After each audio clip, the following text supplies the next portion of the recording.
2 fights, 2 knockouts. Gentlemen, already underway. Extreme Wars. It looks like it's going to be a good beginning of an evening. The guys from Orange County here today. I mean, Chris Brennan and his boys from Next Generation Fight Club, unbelievable. I mean, got a reputation already. Yeah, Chris Brennan is a well-renowned grappler. His boys have always been, they do a lot of submission grappling tournaments in the West Coast. So their submission skills are not only, you know, their opponents expect that from them.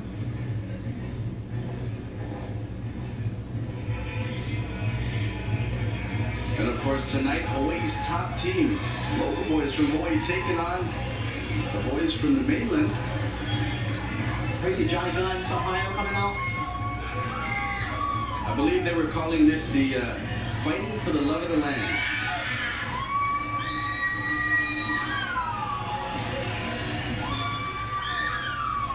Guys coming in actually from Brazil, moved over here, settled in, ran a school on the east side for a while. Trained up in Hilo. fans, the prelims are over. This is all about the pride. Introducing into the Extreme Wars ring on my left, representing the red corner. 5 feet 9 inches tall, 159 pounds. He's handled by the Strasser Freestyle Academy. He fights and trains out of Kenosha, Wisconsin. He is a Grappler's Quest champion and a West Side Submission champion. He is 3 wins, no losses in MMA. Welcome to the ring, Josh Hinger.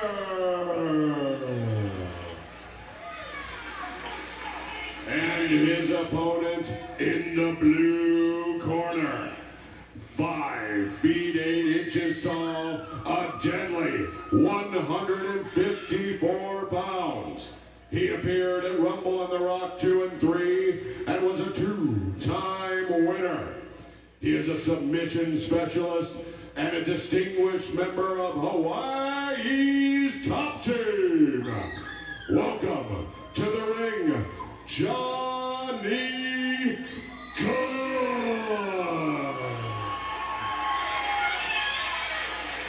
Jonny Gunn, local boy, obvious crowd favorite here. First match of the night, featuring a Hawaii boy taking on an opponent from California. Yeah, Jonny has two fights, 2 wins.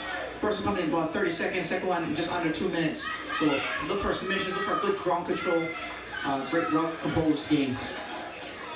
So our first bout, our local boys taking on the boys from the mainland, Orange County, up against Hawaii.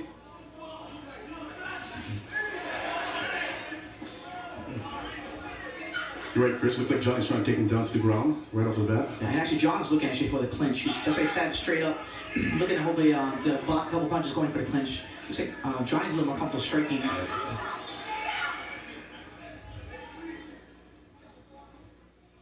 And Hinger's fighting to get down there.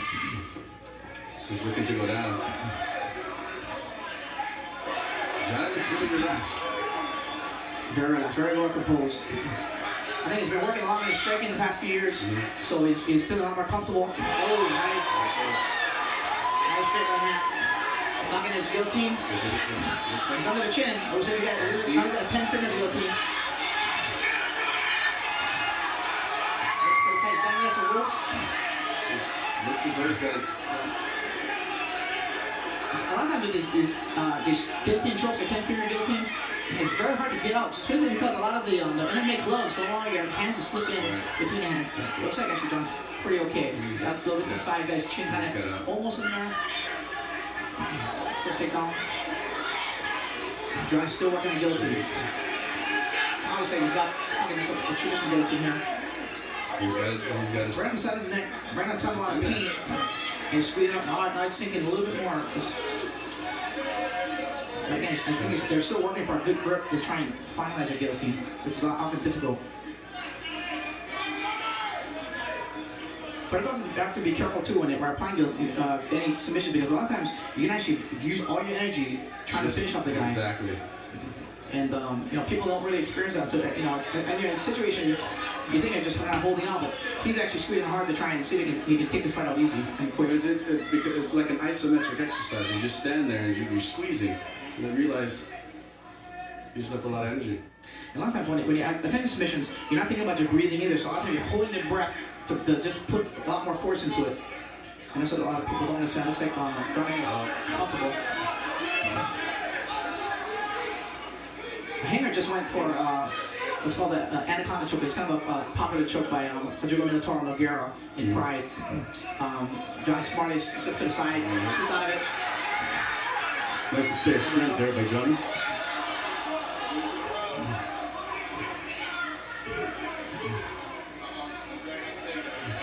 Actually into a better position. Looks like John Hinger is not too comfortable like in his takedowns. Definitely comfortable on the ground, but you know, he's going against another ground specialist in Jonny Gunn. Okay, just in this little exchange, both fighters use a lot of energy, so it's kind of common to see them take a little bit, maybe a few seconds, take a couple breaths, recharge their battery. It's always amazing to watch Jonny Gunn. I mean, just his composure in the ring. I mean, in a bad situation.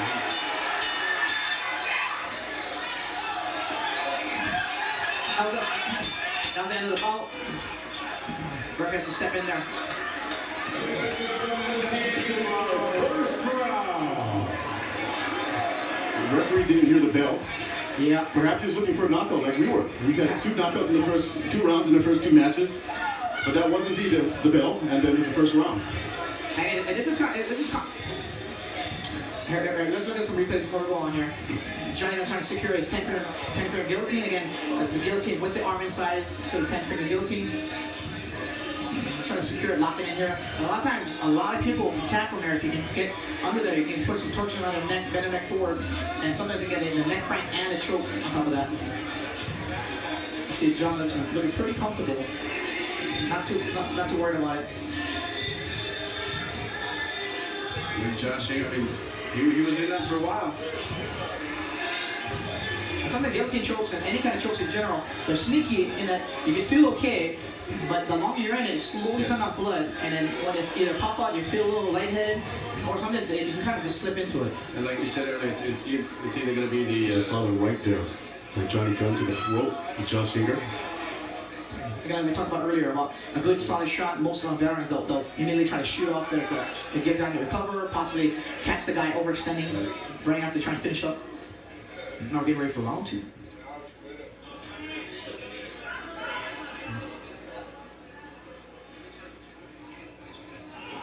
And we let Jonny control round number 1. That's on my scorecard. Josh Hinger getting the crowd excited here.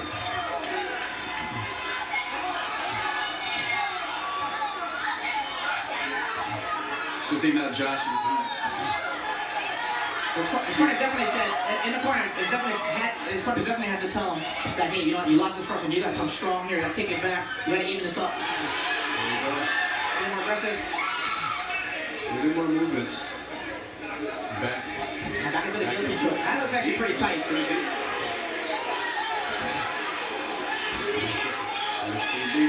And quickly, go to knee to the ground because generally, grounded opponents can't knee to the head. Standing opponents, like Jonny's doing here, knee into the head. Once you're going to trap them, that's what Steve's going to do. And he's back in.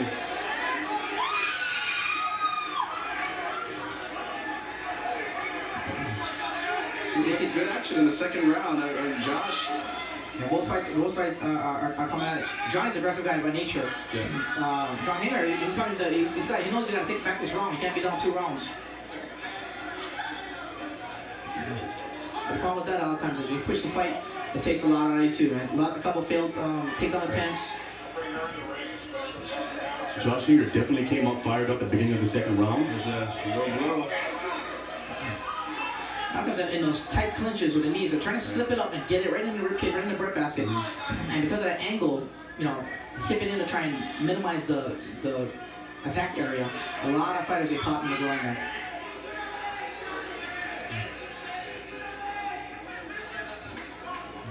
They're slowing down action a little bit, fighters catching their breath.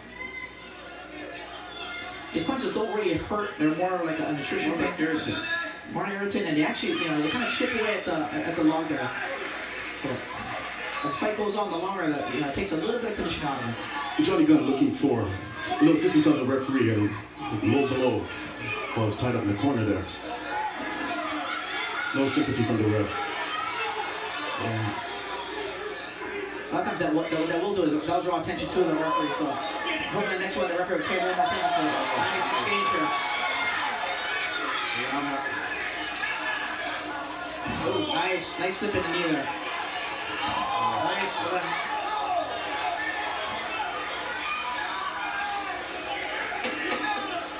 Slugging it out. 10 seconds left. You gotta love a stand-up fight in MMA. A knee right to the chin. Nice overhand left there. Jonny Gunn showing his intensity. They're trying to finish strong here. I think both are kind of shocked from where it goes. We're winding down here in round 2. There it goes.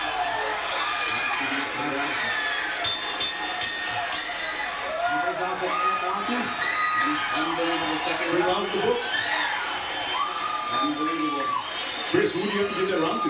I gotta give it to Jonny. Jonny had the better strikes. At the end, Jonny was landing a few good blows, but didn't look to rock Jonny, didn't hurt Jonny at all. Jonny controlled the belt as far as the clinch. Hinger just still looking to take the fight to the ground where his specialty obviously is. Let's take a look at the replay here.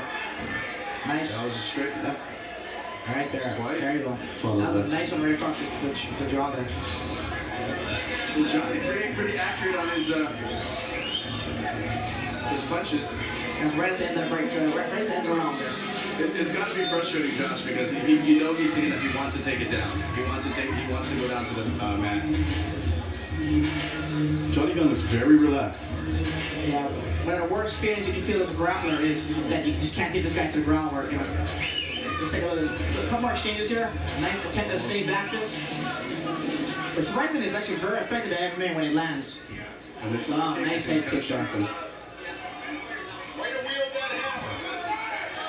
And like we talked about earlier, Jonny's experience in the ring, because as soon as he got the kick in, he went straight for Josh. This is our 3rd and final round. Nice front kick there. Okay. Oh. That was a nice hit in the knee there too. You tell me, John Hinger's strategy basically is to throw a couple punches, try and get Jonny to get a little aggressive, throw some overhands, and then duck leather and go for a shot.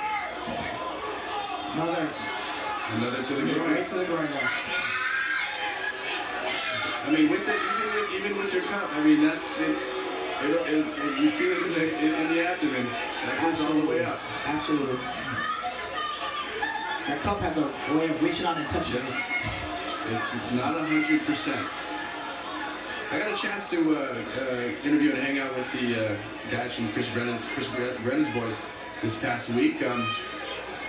Almost as though they're not, they're here for a fight, but the attitude they have is just, like they're on vacation, Yeah. Did you get a chance to get in the ring with them? Oh, definitely not. Definitely not. Okay, let's take a look at that low blow again. Here. So we see that knee coming up. Camera's a little high, but let's see if we can see it. Oh, that's clearly a low blow. That didn't make it close to the midsection. A lot of times you get fighters about 5 minutes to recover. Drive feels good.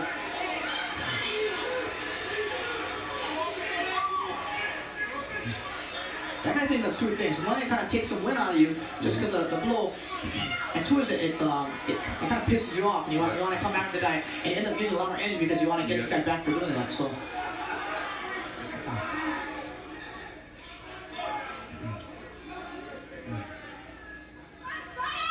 Now, according to our scorecard, Jonny Gunn took those first 2 rounds. What does Josh Hinger need to do here in the 3rd round if he expects to pull out a win? Yeah, he's got to work some magic here. He's got to take the fight to the ground. Doesn't look like he's going to take top. What he's looking for is he's taking top position. He's looking to take the top position, and he's not going to accept the bottom, which is smart in MMA fights. Currently, I don't think that he has a strength ability to possibly take. I mean, of course, everybody has a puncher's chance, Right. But I would almost say that because it's the 3rd round, he's got to make something happen. Maybe be a smart idea to just pull guard on him to see if he can step in an armbar, step in something. Because he has to make something happen here. So again, another low blow there, right up the middle. Now, but you think by the third time, it's got to be Josh has to know. Absolutely. And he's going to slip it in. I mean, the fighter's going to find some way to win. He's going to slip it in as long as, you know, as much as he can if the referee actually warns him not to. These guys are short. Yeah, these guys are, instead of bringing up high, they're trying to attack it. They're trying to knee the thighs. A good knee to the meat of the thigh, or muscle of the thigh. It kind of tightens up the legs. I'll just cut you off. Makes it feel heavy. Your legs start stopping working a little bit, slowing down. Shots are slow. Getting up is slow. If it goes to the ground, you guard, your legs are real heavy. Oh, Jonny, pretty smart. Taking the first 2 rounds according to us and keeping it up.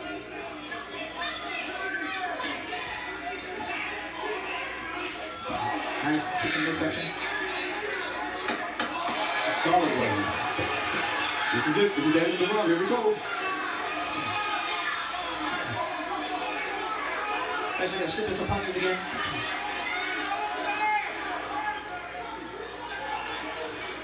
You see that Josh is slipping to the side there. That kind of eliminates Jonny's attempts to knee him. And he's coming around with a little bit more torque on his knees when he comes around. Just kind of a nice technique. So we'll see if it lasts. Looks like Jonny controlled the ball from beginning to end. Josh definitely landed with some great blows. And not enough to hurt Jonny though. Our first round down, local boy from Hawaii taking on Chris Brennan's next generation team. So, I feel. There you go. Here's Jonny's nice blow. Right about the belt, little belt line, which is legal. Jonny come right over the top. Punch. Again, it's the third round. You guys are tired. There's some juice on a punch, not as much as they'd like to have it. But Jonny's standing there looking at this plant one. Of course, Jonny's looking. Of course, he said he's got to do something. He's gonna make something happen. So change things up by throwing some strikes there. Waiting for a judge's decision here. We'll go to center ring. All right, ladies and gentlemen, after careful tabulation, the judges have reached their decision, and it is unanimous. The winner, Jonny First fight from the ladies' top team. All agree. Definitely no surprise there. Again, Hawaii team up one. And that's what it is tonight. It's the fighting for the love of the land. I talked about earlier, the Chris Brennan's boys came to town, and you know, almost they're acting like they're on vacation. I mean, of course they're here to fight. I was pretty surprised as how relaxed they were. And the week prior to that, got a chance to hang